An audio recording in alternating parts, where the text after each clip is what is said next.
तप किया।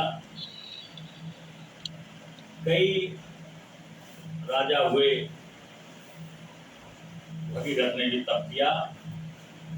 भगीरथ की तपस्या से हमारे भगवान ब्रह्मा जी प्रसन्न हुए। ब्रह्मा जी ने कहा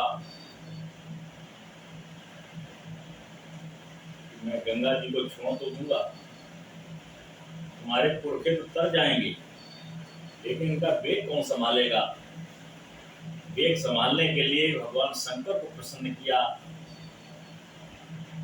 भगीरथ जी ने, और भगवान शंकर जी तैयार हो गए उस वेग को संभालने के लिए। और ये गंगा जी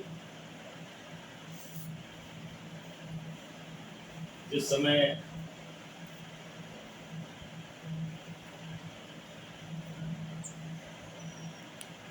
वामन भगवान ने बलि की परीक्षा ली है, 3 पग मांगे हैं, उसमें जो एक पग था नीचे चला गया, सारे तल नाप लिए। एक पग ऊपर ब्रह्मलोक चला गया। उसी समय ब्रह्मा जी ने उस चरण अंगूठा धुला भगवान रावण का, वो कमंडल में रख लिया, और यही वो गंगा है, पावन गंगा। आज भगीरथ के तप के प्रभाव से राजा सगर 60,000 को उतारने के लिए ब्रह्मा जी ने उनको छोड़ने के लिए कह दिया। भगवान शंकर ने कहा ठीक है, मैं वेग संभालने को तैयार हूँ। भगवान शंकर ने अपनी जटाएं खोली, खड़े हो गए। जैसे ही कमंडल से गंगा जी को छोड़ा है हमारे ब्रह्मा जी ने, वैसी बड़ी तेज से हाहाकार करती हुई गंगा जी उन्हीं जटाओं में लपट गई।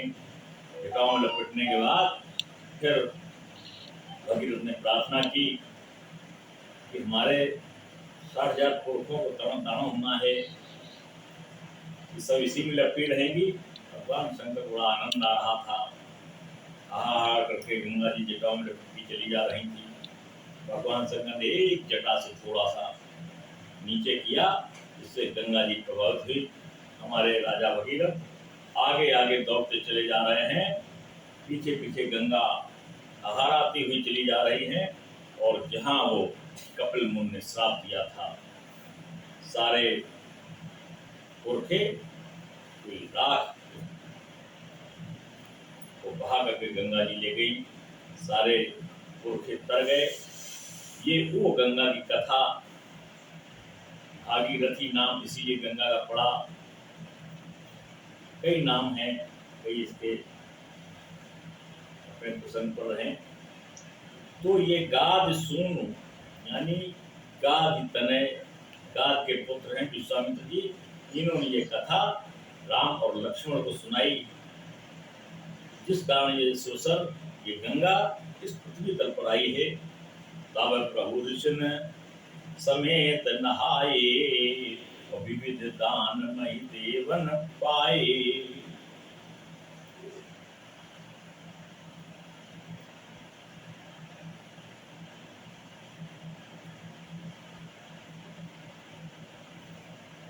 सभी ऋषियों के समेत, गंगा जी में तो बड़े ऋषि होते हैं, ऋषि ने सभी ने स्नान किया है।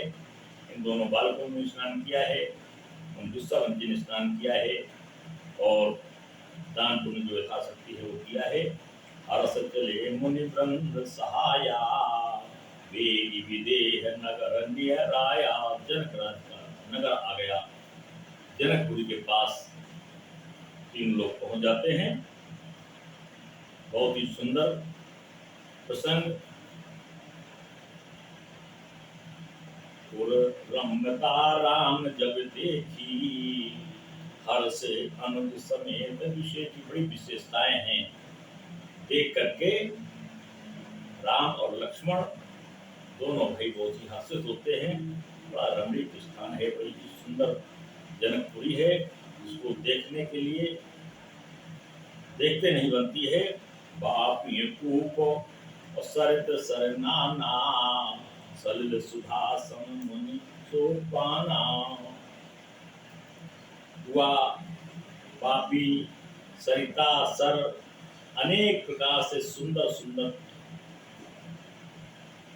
जल भरे हुए सलिल सुधा अमृत के समान मन प्रसन्न करने वाले निर्मल देखा है।